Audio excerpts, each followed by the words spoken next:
Hi everyone, thanks for joining us today. Today is the last professional development seminar for this semester. Today's presentation is about clean energy in Alaska, and our presenter is from Alaska, and it's my honor to introduce Colleen Fisk, Energy Education Director. Colleen has been with REAP, Renewable Energy Alaska Project, since 2016. Colleen graduated from the University of Maryland in 2010 and with her Bachelor of Science, then moved back to Alaska and earned her Master of Education from UAF in 2012. So thanks for joining us today, and we are very excited to learn more about educational aspects of energy here in Alaska. Okay, thank you so much. Yeah, I really appreciate you guys being here today. And some of you might have heard me say, if you didn't already, we are going to do a little interactive online thing. So if you have your phones and you want to join in, you go to this website, menti.com, and put in this code. And so if you're watching streaming too, you can do this, although it won't work later if you're watching the recording later, for anybody who's listening to this later. And so as he said, my name is Colleen Fisk. I've been working at REAP a little over 3 years now. And as the education director, I travel all around the state teaching K through 12 education lessons, hands-on, all about clean energy. And clean energy we define as energy efficiency, conservation, and renewable energy. So even though I work for Renewable Energy Alaska Project, actually a lot of our education work is in the efficiency and conservation field. And I'll talk a little bit about that today. But I'm going to jump in here. I only got one person. Anybody else wanting to try to get on here? Okay. Only got one, looks like. That's okay. We'll give it a shot. So anybody give an example of energy in 3 words or less? And if you're not online, if you want to share one with us, what's an example of energy? Something that you do or use energy. How are we using energy right now? Keeping the lights on. Exactly. We got electricity, right? We use electricity, heating, transportation. We have a lot of different ways that we use energy. And if we think about specifically, hold on, let's keep going here. All right, well, there we go. So if we think about energy in Alaska, what is our most used energy source? Anybody know what that is? Yeah, heat. So we use heat by far the most. And in terms, and that's our energy usage. But where are we sourcing most of our energy? Like if we think about oil, natural gas, hydro, solar, coal, what is it that we're using the most? Natural gas. I don't care. See, we got the ringer in the audience here who already knows probably more than I do about this. But we have natural gas is what we use most of our energy, and that's because we here in the South Central, we use this for our heating, for our electricity production. They use it on the North Slope for their industry, and so by far we end up using natural gas. And so what I'm thinking, what we want to do, let's see if it'll, Oh, okay. So there we go. Now, this was the question that I was looking at. So now you guys should all get it. What's the most used energy source? B, natural gas. So we're thinking about this. What we want to talk about today is energy literacy, right? So even some of you guys who, are, there it goes. Yay, all 4 of you listened and got natural gas. Good. So even some of you who are here in this room probably already know a lot about energy. I mean, if you're interested, if you're here, you probably have better energy literacy than most people. But even still, you may not have known that natural gas is by far our most used energy source. That's where we're getting most of it from. So that's why we're talking about this today with energy literacy. And so the next question that I want you to think about is, what is Anchorage's #1 source of greenhouse gas emissions? So you think, is it transportation, heating, or electricity? Heating. Okay, heating. Any other?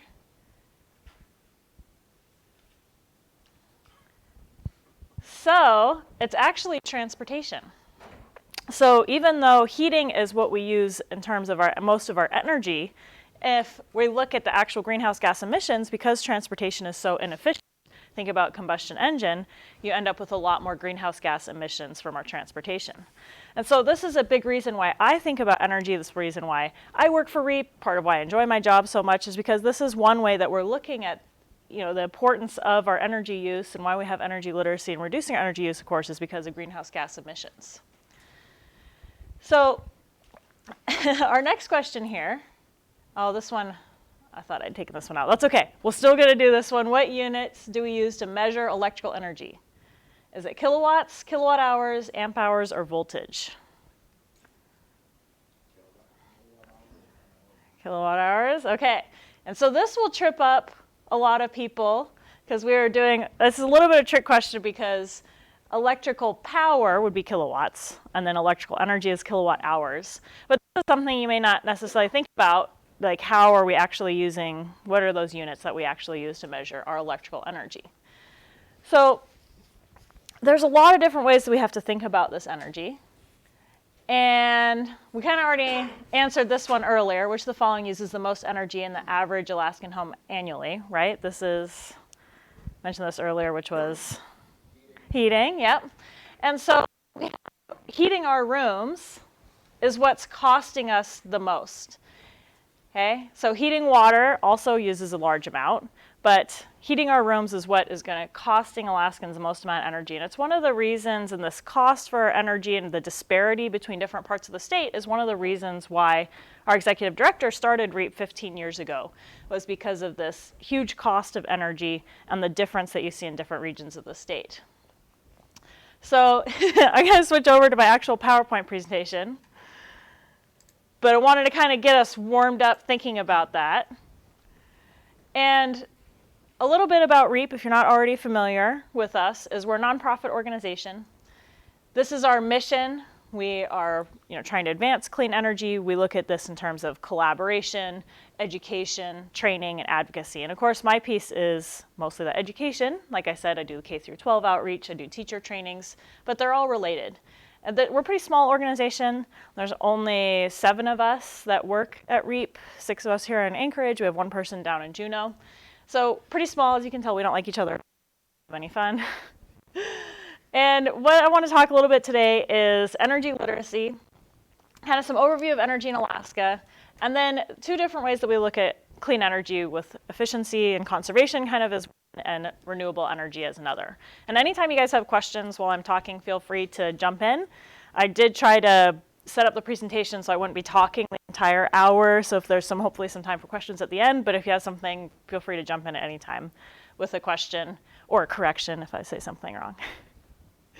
So with our reach in 2019 in terms of our education, this year we have 3 educators, including myself, and we reached 7,000 students, including 4,000 students with a program called the Power Pledge Challenge. We trained 329 teachers this year, and we visited 18 communities around the state. So although a vast majority of our presentations are in the Anchorage and Mat-Su area because this is where we're based, we do travel all around the state, including to hub communities and other communities on the road system, like up in Fairbanks and down in Kenai. And when we think about this energy literacy, which is what we're trying to develop when we do these outreach, Department of Energy has this definition, which is looking at, the role of energy, understanding to answer questions, which of course is really important in Alaska as we start thinking about our issues throughout the state around energy, not only with our costs, but our economy and our impact of our energy usage. There's some actual research around energy literacy that's formed during childhood. So if you think about youth, just like any other types of morals or attitudes that you have around different things, it's similar with energy. And so that's, we're looking to the future. We want to be having our energy use, having our students understand this so as they're moving forward throughout life, that they have this understanding.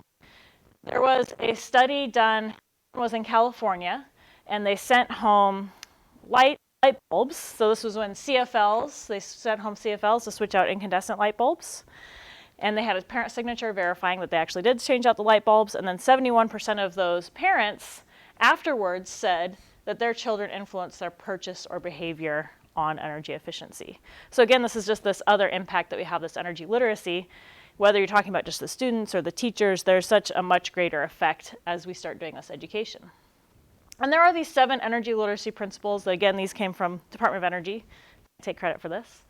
And starting out really basic, physical quantity that follows precise natural laws, all the way to the quality of life of individuals and societies is affected by our energy choices. So some of the things that I hear, when I go into a classroom, a lot of times I just start out with, what is energy? How do we use energy? And generally get them to, okay, well, how do we generate electricity? And I hear some pretty interesting things about what you think, how we generate electricity. Lightning, I have heard many times, which is kind of surprising. The light switch, right? That's where your electricity is coming from. A lot of blank looks. Have to help them develop and think about this, where our energy is coming from. One thing that was interesting, I was up in North Pole. I don't know, but I know coal is the cleanest because they heard ads from Usabelli about how clean their coal is. But I also don't want this to make it sound, too bad with our youth and the state of our energy literacy, because then I'll get things. I'll have this one smart kid in the class who I think knows more than I do about energy, where they'll start coming out this really complicated answer when I start asking this. So it could be a really wide range. From lightning is where we generate electricity to much more accurate and better understanding of looking at the turbines from our magnets and coppers. So pretty interesting kind of the answers that we get and the things that people think about energy, whether you're talking about youth or teachers. And of course, this importance of our energy use, looking at this top picture is a picture of Shishmaref, and so they're having a really high impact, major erosion that's there. We think about Newtok a lot, hear that one a lot in the news, that they're moving, but there are many communities around the state that are dealing with issues of erosion, to high costs of energy, and so thinking about clean energy, really important in this context. Of course, climate change, which I mentioned already, is important. Motivation for me, although a lot of times we talk about energy use in terms of the economic benefits, this still is an important thing to be thinking about with our climate change, as we've been feeling this summer and winter already very keenly. But of course, the conundrum is we have a very big base of our economy is from oil.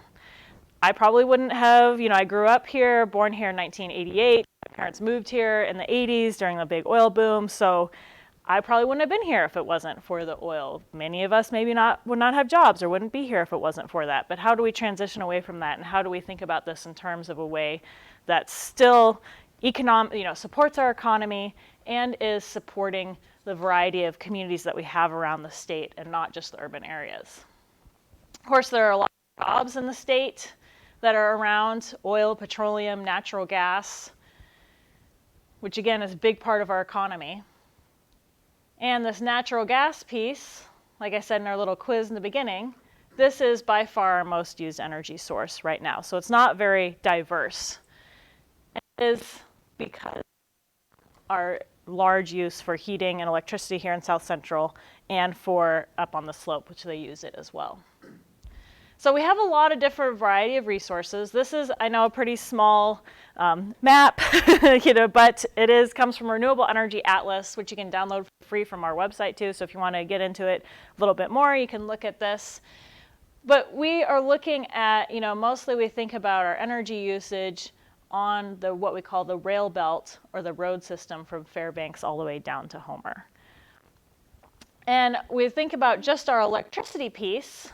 Most of our electricity is coming from natural gas. We do have some hydro, of course, petroleum and coal. And this was July 2019, which is one of the more recent months that we have this data. It comes from Energy Information Administration. However, this can also vary from time of year or from year to year because, of course, we had a lot of drought throughout the state, very dry year. And so from March 2018, a much larger piece of that was from the hydro. And that's a big piece of that was because of the lack of rain that we all felt this summer if you lived here in South Central with the smoke, or other areas of the state too had issues with that. The price, of course, the difference, this is a difference between us and the lower 48, the costs that we have to pay. And so even our electricity, think about energy, and this is just the average cost for electricity in Alaska, which can be again, very different from areas of the state. Here, we pay around 19 cents per kilowatt hour. There are some parts of the state that pay $1 per kilowatt hour. It's not unheard of for 50 cents per kilowatt hour to be paying for that electricity cost, especially for commercial people who have to pay for the commercial. Residents sometimes can have some help for that cost, but commercial businesses do not get that. And then for our heating, right? So that was our electricity. If we look at our heating, this is such a huge piece of how much we have to spend on this, of course, because we have much higher demand for that heating. And it's not always the most efficient. It's very different from Anchorage or rural areas where we mostly use natural gas compared to rural communities, which are using mostly diesel or heating oil. And that can be much more variable in costs, what they have to pay for that, and much less dependable for what they're able to do, and of course much less efficient and have harder impact on the air quality. So what can we do about this, right? So we use a lot of energy. We do this in terms of electricity and heating and transportation. So what can we do? Of course, efficiency and conservation is the first step. And so we always talk about this first, is reduce your energy consumption or be more efficient with how you actually do this. With less than 5% of the world population, the US consumes about 18% of its energy. So probably not a big surprise to any of us that we use a lot of energy. Per capita, Alaskans use a lot less electricity per capita than most of the rest of the United States.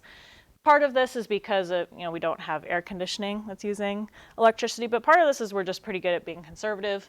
Of course, we can have a higher per capita energy use because of our heating, but I don't want that to be, not trying to tell people, okay, don't turn off your heat, and then that'll be it, right? It doesn't quite work that way. So we did look at this. Again, this is a busy graph, but on the left is an energy source, and then on the right is our energy use, and kind of this pinkish. And then we have a lighter gray box and a darker gray box. This lighter gray box is rejected energy or things that's energy inefficient.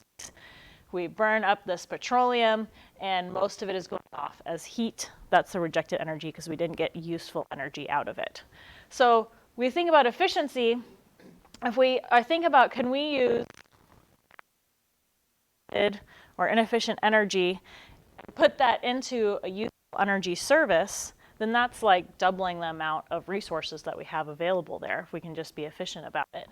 So this is, there are some state officials who have estimated that we're wasting up to $1 billion for energy use every year because of those inefficiencies. And so Chris Rose always calls that, our executive director, my boss, always calls that the $1 billion bonfire every year, right? So there's a lot of money there that could be saved in terms of we can be more efficient there, even before we start talking about renewables, right? You want to be most efficient so that you can maximize the use of those renewables when you get there. So we call it the first fuel. I like this old poster, don't waste stuff. Been thinking about this. It's not like people don't know how to be conservative or don't have that as they are thinking about, this is something that people have this for their values, not being wasteful. So cost effective, being energy efficient. In the lower 48 right now, other than energy efficiency, wind is the most cost effective way to produce new energy generation.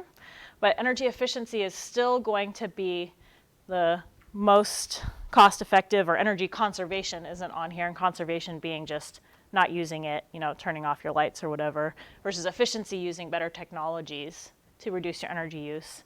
And so this is, again, another benefit and reason why we talk about efficiency first. Great example of this is a community called Quinnahock in Western Alaska. Cold Climate Housing Research Center, if you're not familiar with them. In terms of energy, they're really up in Fairbanks, associated with the University of Alaska Fairbanks. And they went with local community members to build this house, which is octagonal, which helps shed the wind, reduce that. And it's also super energy efficient. So, really thick walls and floors, LED lighting, efficient appliances. And they this house only uses 180 gallons of heating oil per year versus 600 to 800 gallons of heating oil per year compared to the other ones. And it cost, including with freight And labor costs, it cost $220,000 to build, which was less than the most recent house before that, most recent housing before that had been built. So it can be done, and it doesn't have to break the pocketbook. Of course, there was, anybody here did the home energy rebate program in their home when it was available? Okay, yeah, or any weatherization. Okay, so the state funds the home energy rebate program. There is a little bit of weatherization still around, but that average savings of 30% per home. So again, it has a very high payback when you talk about efficiency. So when we talk about this, we have this, right, so that's kind of general Alaska, how are we using this? But how I teach it is this program called AK Energy Smart. So this is curriculum that we teach, REAP here at REAP teaches. It's funded by Alaska Housing Finance Corporation. And it's this idea to give youth this better awareness of how we use energy and how they can make those choices at home or at school to reduce their energy use. There's 25 different lessons, and I'm going to show you a quick example of one of the examples that I show with the students. So the Arctic Star, or the Army Christmas Star, you guys probably recognize this. See this on the side of the mountain in the wintertime. And how much did it cost to power the Arctic Star last year? Well, KTVA recently did actually a piece on this a few days ago, maybe, or last week maybe, how much it cost to power the Arctic Star. And the Army said that it cost them $550 per year. And so I'm going to check their math on that to see if that's what I got. And this is what I do with the students. So I tell them, you know, we have this Arctic Star. They turn it on the day after Thanksgiving. They leave it on to the last measure on the Iditarod and makes it to NOM. So this past year, that was 116 days. The star is 370 bulbs that each use 75 watts. So they're using incandescent light bulbs. And they're on, I said an average of 16 hours a day. They're on light sensors, so it can be kind of variable how long that is. But we do know that our cost for electricity in Anchorage is 19 cents per kilowatt hour. So if we do that math, I got $9,785, which is a little bit different than what the KTVA actual news said. So, you know, some of these, again, these are kind of assumptions. I do know that there's 370 bulbs and they're each using 75 watts. But some of these other ones are assumptions. I don't know exactly the number of hours a day that they're on. Their cost, they might have a better rate for their electricity than residents, right? So that might be a little bit lower. But I still don't think that quite explains the difference between their $550 that they're saying and the $9,785 that I'm calculating. So this is a really huge cost. And they're only using, they do have some light bulbs at the tips of the star that are LEDs now. But I calculated if they changed all of them to LEDs, that then it would only cost $1,300. Still more than the $550 that they're saying that they're paying, but getting a little bit closer, a little bit more realistic. And so that could be almost an $8,500 savings. And so I go through this with the students. You know, I show them this is what it costs. This is this that you see in the winter every year, this Arctic Star. And we talk about this, and we talk about the other thing too, of course, is purchasing LED bulbs, right? LED bulbs are more expensive than incandescent bulbs, about $1,500. But remember, we're estimating that they could save $8,500 from switching to LED bulbs. So it makes economic sense. Now, not all efficiency measures are going to make this economic sense. If you have a mostly efficient refrigerator and you want to buy a brand new, very efficient refrigerator, right? It's not necessarily going to make that much sense. But in terms of lighting, you do tend to see this. This is a more recent picture where you can see the LEDs on the tips of the stars. But this is one of the examples when we talk about energy literacy. This is how we are teaching the students to understand this. And we're doing it through the STEM lens, science, technology, engineering, and math, so that they understand this. I also do a hands-on lesson when I do this, where they use kilowatt meters to measure electricity of different appliances, so that we're really engaging them with this. Another cool lighting example is the city of Hughes. They upgraded their lighting, just their lighting. They replaced all their lightings with LEDs in 8 community buildings, and they had a 46% energy reduction just from changing out their lighting to LEDs. So they had simple payback of 1.75 years. So another example of how this is being done in Alaska. People are understanding that this is really very economic sense to do this. we look at the lifetime cost of a commercial building, right? So like those community buildings from Hughes would be considered a commercial building. Our public schools are considered kind of fall into that commercial building. 50% of the lifetime costs are under operations. And you can't manage the energy that you don't measure, what people say. So you have to be able to understand what you're using, being able to measure it. So knowing, you guys all knew kilowatt hours were how you measure your electricity use, right? But how do you, your heating is in CCF, at least here if we're using natural gas. And so, people who are doing diesel oil have their gallons of heating oil. Are they tracking how much they're using? And so this is a different way of looking at this. It can be kind of depressing if you think about this cost. However, if you increase your cost of construction and are more efficient there and hopefully reduce those costs of operations, you can have a much bigger savings over time. Now, I showed you before the graph that showed a bunch of people who work in the natural gas and mining and oil fields, over 10,000 people. But there's actually quite a few people who are working in other areas as well, like hydroelectricity, 441 people. Do I have the graph? Yeah, here we go. And efficiency, renewable heating and cooling, nearly 2,000 people. So it's not that over 10,000 people that you see in our oil and gas industries, but it's not like there's no jobs out there. There's no support for that, because there are those jobs that are out there. So there are a lot of people who also do this training for these people. There's a lot of people who are thinking about this, who are working on this.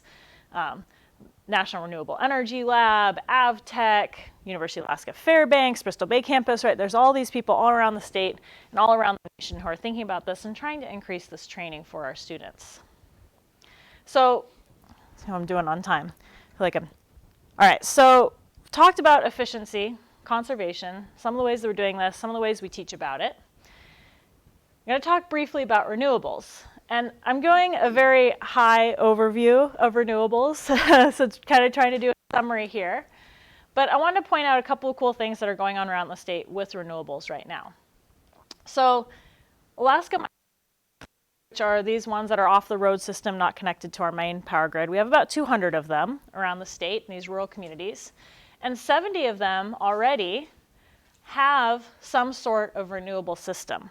Now, most of those are wind-diesel combination system, especially you see in coastal areas where they have a lot of wind, but there's quite a few where we have hydro in southeast Alaska. Kodiak has a really great system. The city of Kodiak is on 100% renewable electricity with a combination of wind, hydro, and storage. So there's a lot that's going on around the state. Hydroelectric, of course, as you saw earlier, depending on the time of year, can produce up to 30% of our electricity usage.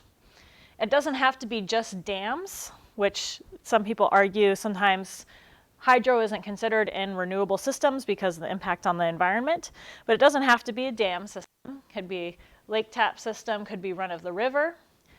We have hydro from Bradley Lake on the Kenai Peninsula that is owned by the state and run by Homer Electric.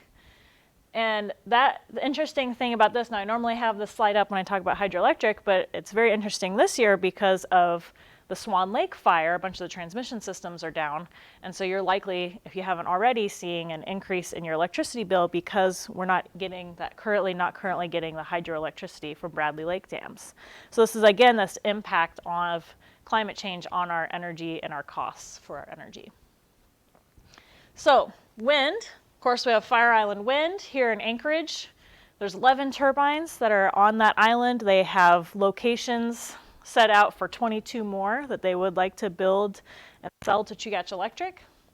Right now, it's about 3% of Alaska. That should have said 3% of Anchorage's electricity production. Sorry about that. And so we do that up to 3 to 5% of our electricity generation here in Anchorage. Biomass, which of course you can think about, mostly people think about this in terms of wood. Think about that it is considered a renewable system, even though it's not carbon free.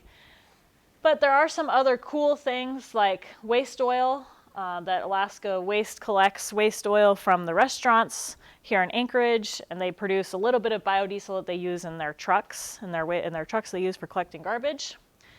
Fish oil is kind of a cool thing. In Alaska, there's a fish processor in Unalaska. It uses fish oil to burn. And then here in Anchorage, our landfill produces, all landfills produce methane, but our landfill captures that methane and burns it to produce electricity for the base. So it's not just wood when we think about biomass, but other different types of methods for capturing this. Alaskans can be pretty innovative when it comes to that. Solar. Anyone know what's the best time of year for solar in Alaska? Summer? April. See this? I got another ringer walked into the audience here. So April, it's actually springtime. So March to April is when you have the best production of solar. You have cooler temperatures, which improves the conduction of the solar panels. Hopefully, usually we have snow on the ground, which can reflect the light off of the snow and increase this. You have a more ideal angle of the sun because of the rotation of the earth. And so springtime actually ends up being a better time for solar in Alaska, even though we have longer days and more sun hours during the day in the summer. Springtime is actually the best time of year for solar. Yes? When you say best, what do you mean? So best is where you can get the most kilowatt. So the question was, what do I mean by best? Best is the most kilowatt hours that you can get out of the production of that solar panel. So you get more actual energy production from that because of that in the springtime. What's that? Is it true what a guy told me who was selling these things years ago that the low angle of the sun doesn't cut back these work very much? Yeah, so the question is it true that whether the low angle of the sun cuts back on the production of the solar panels, and are you talking about like winter time? Or What he was saying was that because the sun feels less warm. Oh, yeah. But he was saying that it still works well with the solar. Yes, absolutely. It still does work well with solar panels. I was almost just said no. Is it true that what the guy said who was selling me solar panels? But yeah, yeah, right, yeah. So yes, it depends on the angle of the solar panel and what you're talking about, what time of year. But generally, you can still get good solar production from the angle of the sun. Yes. Another question, going back to wind, is there Yes. a reason besides, about why we haven't expanded the Fire Island production? Great. So the question is, why haven't we expanded Fire Island production? And it's basically politics between Chugach and CIRI, a regional corporation that owns Fire Island.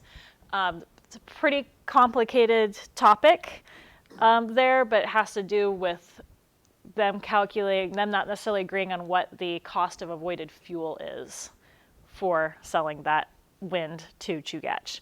The other part of that too is that we have enough ways to produce our electricity already.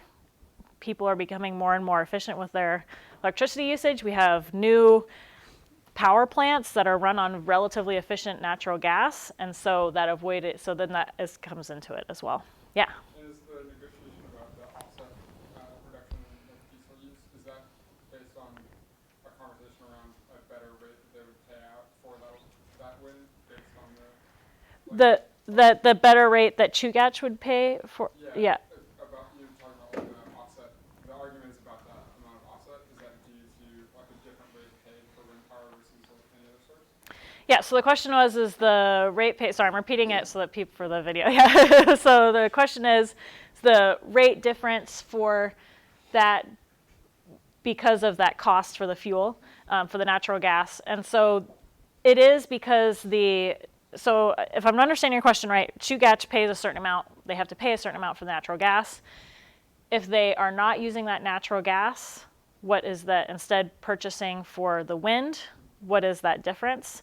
The other thing too though is that you can't just do a 1-to-1 ratio like, oh, we're getting this many kilowatts from the wind, we're just gonna turn off the engines for a while. You have to have something called spinning reserve, and so it's not an exact 1-to-1 ratio, and so what exactly that offset is not an easy calculation. So they're going back, part of it is them going back and forth on that. Yeah. Who regulates that as far as the cost? Because in residential bill, we pay a surcharge for the wind power out of Fire Island. So is that regulated Yeah, so the question is who regulates that? Because as Chugach members pay a surcharge for that wind, and yes, that is the Regulatory Commission of Alaska that regulates that and makes those decisions. So any utility that wants to change their rate has to submit that to Regulatory Commission before they can change it. And that's part of why you guys, there was supposed to be that solar, the community solar that Chugach was wanting to do, and the Regulatory Commission shut it down and said they weren't approved of how they were funding and generating to build that solar farm. Yep. Great questions. Okay, so solar, cool thing about solar, we've been getting it more and more. Of course, in Alaska, that is one of the myths that people think is that solar doesn't work in Alaska, but it does in vast areas of the state. Even in northern parts of the state, they are using them in unique ways, for example, on their water and waste treatment plants, because it's a big use of energy around the state. And so they put them, some communities are putting them around their water towers in a semicircle to be able to help offset that energy usage. And of course, we get solar year-round in South Central. The Willow Solar Farm was built last year, and they expanded it this year. So they're selling that to Hydroelectric, and that was just, they're called independent power producers, so they're private people who built that, negotiated a rate with Hydroelectric to sell that electricity for that offset cost. Geothermal is another way we can produce electricity. We're one of 8 states in the United States that has that because of Chena Hot Springs produces electricity from geothermal. There's been exploration across Cook Inlet here to see if we can do that in Anchorage, like Mount Spur, for example. However, the cost for the transmission, again, it goes to that offset cost. It's way more expensive to do that, especially across the inlet, than, again, our relatively inexpensive and efficient natural gas that we're currently using for most of our electricity production. Hydrokinetic. So this is different than dams. There's a really cool system in Igiugig. So this is on Lake Iliamna. I have the Chivak River that comes out of Lake Iliamna. And this community of Igiugig put this, they've been working with different organizations, including National Renewable Energy Lab, to develop this hydrokinetic system that's in river. So they put it on the bottom of the river and produce electricity. They've done it for several summers, different versions of it. And this year they put it in for the first time to go in year round. So they're gonna, so the bottom of the river doesn't freeze. They aren't seeing, this is a community that's very dependent on fishing, and they haven't been seeing a big impact on the fish population. They saw no injuries. And again, like I said, it's not freezing year round. It's pretty clear, so they don't have like the silt that we do like here in Cook Inlet or some of our rivers around here. So it's been working pretty well, and they're trying it year round for the first time and could potentially power up to 30% of the community's electricity. So of course, hydro, one of the big benefits of talking about hydrokinetic, you're talking about tidal, talking about dams, they're very predictive. You know how much you're going to be getting out of it compared to something like wind or solar, which is intermittent. Yeah. Do you know why they can only get 30% instead of 100% right there? So you asked why they only get 30% instead of 100%. I just put the 30% for this one. Yeah, I mean, they could potentially get 100% if they had more systems, but for this one turbine that they put in, up to 30%. Yep. So tidal wave. Well, I get this question a lot. You know, why aren't we using tidal here in Anchorage since we have such a huge tidal resource? And the part of the answer is that the technology just isn't there yet. Like with wind technology, it's been tested over many decades. They've kind of come down to, okay, this is the design that is very efficient. We know how this works. They're not quite there yet for tidal and wave. People are testing it. This is from 2018 in Canada. You know, they're working on it, but just the commercial isn't quite there yet. There's also a concern about the beluga population, which are endangered here in Cook Inlet, so not quite there yet. So those are kind of the highlights of some of the renewable energy that's going on around the state. And so then, of course, just like I was talking about how we teach about efficiency, we also, of course, teach about renewables. And we mostly do that through this program called Wind for Schools, which is currently funded for REAP through Department of Energy and Office of Naval Research. And it's not, even though the name is Wind for Schools, A lot of our work is on wind energy. We also do solar and other types of renewable through that program. Really cool thing is this Kid Wind Challenge. Students design and model wind turbines and they test it in a wind tunnel. So they're getting hands-on engineering practice. They're going through that engineering design process. And then we test their wind tunnel, see how much power they can produce. We also do a knowledge test with them. They have to do an instant challenge, present to judges. So we do, and this is a national organization, Kid Wind Challenge, and in 2020, this will be the 3rd year that REAP is running a Kid Wind Challenge. So, but we've been doing the actual wind for schools. That wasn't necessarily a Kid Wind Challenge since 2009. It's that education. So this is the 2021 on March 18th. If anyone wants to volunteer, let me know. You can always use volunteers. So kind of wrapping this up here, I want to come back to our energy literacy principles, which I started out with looking at. These are what we want our youth to understand, or all Alaskans to understand. But I'm trying to brainwash our youth to understand about energy use. And so we're looking at these principles, again, starting with this physical quantity that follows prescribed natural laws, and all the way to looking at how we can make those informed decisions about our energy use so that we can have that impact on Alaska. Of course, I have my own agenda, but we really do try to do our energy education so that they can make those informed decisions, so they understand the different pieces of the pie. They can come to their own decisions about that, because that is affecting all of us here in Alaska.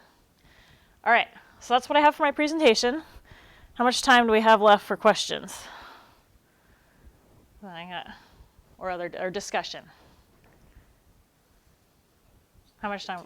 15 minutes. Okay, perfect. That's all right. Good. All right, so other questions you have about this? Yes? You had a slide up about Hughes.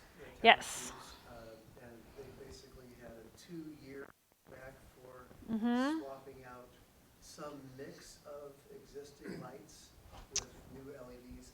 Yes. What's the mix? I see the fluorescents there being replaced. Do you know how much fluorescent they had in that mix? Let's see. So I'm looking at my notes here on the screen. So the question was, what was the mix of the lights? I don't know what the mix, let's see.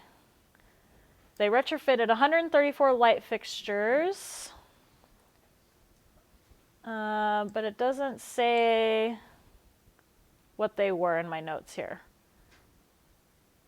Our Yeah. church is talking about swapping out existing fluorescents with LEDs. Yeah, And we're talking to architects who say there's about a 3-year payback for that. right.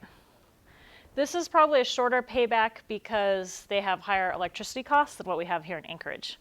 So that's going to be a much shorter payback. The higher your electricity costs, the sooner your payback is going to be. Same thing with heating systems. You want to talk about systems like there's pretty cool air source heat pumps, which I know you guys know about. But for other people who aren't familiar with it, it's like a backwards refrigerator. So it's able to heat your house. It has potentially a 3 or 4 to 1 coefficient. So for every 1 unit of electricity that you put into it, you can get 3 to 4 units of heat put into the house. So it's much more efficient than, say, a resistance electric heater or a boiler.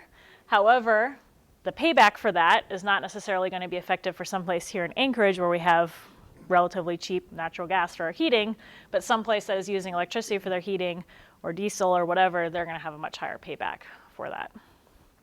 Yeah. Okay, other questions? Yes. Something that I hear a lot in conversations around sustainability is that we don't have a resource problem, we have like a resource management problem. Mm-hmm. And it seems like a lot of what you talked about is the idea of using what we have already or doing simple things like light changes. How much do you feel like is left on the table in Alaska around like energy conservation and saving? Like, do you feel like education should be our primary focus and not getting like bogged down in like high technology solutions? Oh, no, I think it should be a multi-pronged approach. So absolutely, of course, my bias is education because that's what I do, but there is a lot left on the table. And so, you know, we talk about education, we talk about technology, and I wouldn't say necessarily technology is a piece of the puzzle, but we also need to talk about the policy of it. So getting people to use those policies, and then also the funding. So I mentioned before we talk about the grant funding where we had, you know, a bunch of money to be able to do renewable energy ones. We had the home energy rebate, but we don't have those grant programs anymore. So actually doing the financing is one of the things that REAP is working on, is advocating for something called a green bank. So that's, again, another piece of that. But all of them need to come together. We need to do the education to talk about it, whether at youth or with politicians, which is what my boss does a lot. Talking about the technology where they're testing hydrokinetic systems and Igiagig, but also then the policy. So all of them together. Yes? Do you know anything about the air quality problem in the Fairbanks area versus the use of, I guess, wood stoves or pelletized wood?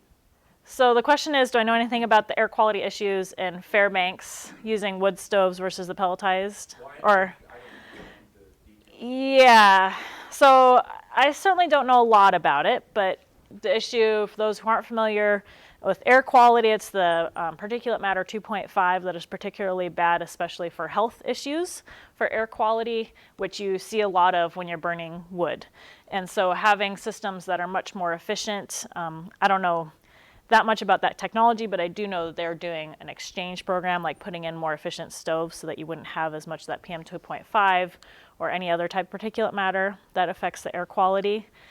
There are places, there are some interesting ways that other communities are doing, using waste heat or using excess electricity like from wind. And when you have extra wind, you're producing more wind than what your system can handle or what is being needed, sending that to a specific on-demand site like a hospital. Like there's a community that's taking, when there's excess wind, sending that to the hospital, and they can use that and reduce the electricity. Or there are small communities at the power plant, right? You get a lot of heat from burning your diesel or your natural gas or whatever, and then they're sending that next door to the school to heat the school that way. And so that's just another way. I'm not sure if that quite answers your question on that, but just other ways of reducing that air quality issue. Yeah. But it's, I mean, definitely something people are looking at because of that air quality issue in Fairbanks, especially in North Pole. Yep. Okay. Other questions? Yes. Are there any challenges you've seen folks run into around sustainable, like use of energy and energy development that are specific to Alaska that seem like it's a unique problem we have here, or anything we need to try to solve? Yeah, so the question is, what are the barriers that I'm seeing to sustainability adaptation that are unique to Alaska?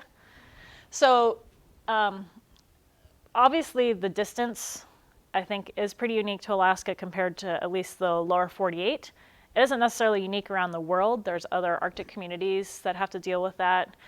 Canada and Russia and those, there are organizations that work together to look at that circumpolar Arctic regions to help address some of those issues with the distance. You know, I think that is a big thing, but then of course I always fall back to education. You know, I think there is, you know, we have issues with, you know, our education. How do we actually deliver this education? How do we train teachers in rural communities to be able to know everything they need to know for K through 12, all subject areas? We can't, right? That's not realistic. And so that is definitely an issue as well.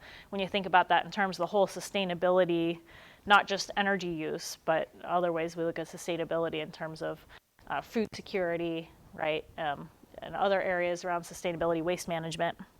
And so education is a big part of that too, big barrier. Yeah. Okay. Yes. Vice President Pence's nephew Okay. is in Alaska today Oh. advocating the state of Alaska needs to end the oil renaissance going on in the state. Mm-hmm. We should celebrate the extraction and burning of fossil fuels on a gala type of event. And I was wondering if we or CCL had someone at that meeting to advocate a different approach towards energy use. So the question is that there is an event celebrating the oil renaissance, and if REAP or CCL has somebody there at that event. I wasn't familiar with the event. I don't think that we have somebody there from REAP. Is somebody from CCL? Yes, I don't think anybody from CCL is there either. So yeah, there's only, I wish that we had the kind of money that oil companies did to be able to go to all of those sorts of events, but we don't for this one. Yep. Yes. Great, thank you. Okay, online question from Mike McCamey. Are there opportunities for biogas production at wastewater treatment, anaerobic digestion processes, plants in Alaska? Has that been looked at? Another biomass application. I have briefly heard about this. I'm sure there are absolutely opportunities for biogas production and being able to capture that, just like we are capturing the biogas coming off of landfills. I don't know of anybody currently working on that right now. Yeah. Yes. With how fragmented Alaska's power improvements in power transition, like you mentioned, the power transition like across the inlet for more distant sources, do you feel like that is something worth investing in, or is focusing on things that are more closer to communities is valuable? I think focusing on things that are, so the question is looking at more efficient transmission versus looking at things that are more closer to communities for energy production. So for the rail belt, we're doing a lot of work on terms of efficient, not only physically more efficient power lines and transmission, but also management, more efficient management for that. In terms of the road system, I think that's more important. But in terms of the fragmented microgrids, as you called them, and more distance locations, focusing on those, they're just too far apart. Part of the issues there are looking at management, which I didn't really look at. The operations and management is a big issue in rural Alaska, and that training. And so some communities, or they work with Alaska Energy Authority or like Alaska Village Electric Cooperative, which has 50, oh shoot, hopefully no one's listening. I don't remember from AVEC is listening. I don't remember exact number that they have 52, I think, communities around the state, the AVEC. And so sharing resources in terms of management and operation is probably something that's going to be a much more effective way of doing that, sharing those resources. Yeah. I've been looking at systems all over the state, and I'm finding that transmission is the most expensive part, and even Yes. transmission from Anchorage to Fairbanks to get our natural gas would be far more expensive than actually generating and storing all the energy in Fairbanks. Yeah, so what he was saying, for those who couldn't hear online, is that the transmission is much more expensive than anything else. Even from Anchorage to Fairbanks, that transmission is much cheaper to produce it in Fairbanks and store it than to send it from Anchorage up to Fairbanks, our natural gas. Yep. Yeah. Okay. Other questions or comments? There is no other question. Please join me in thanking Okay, thank you.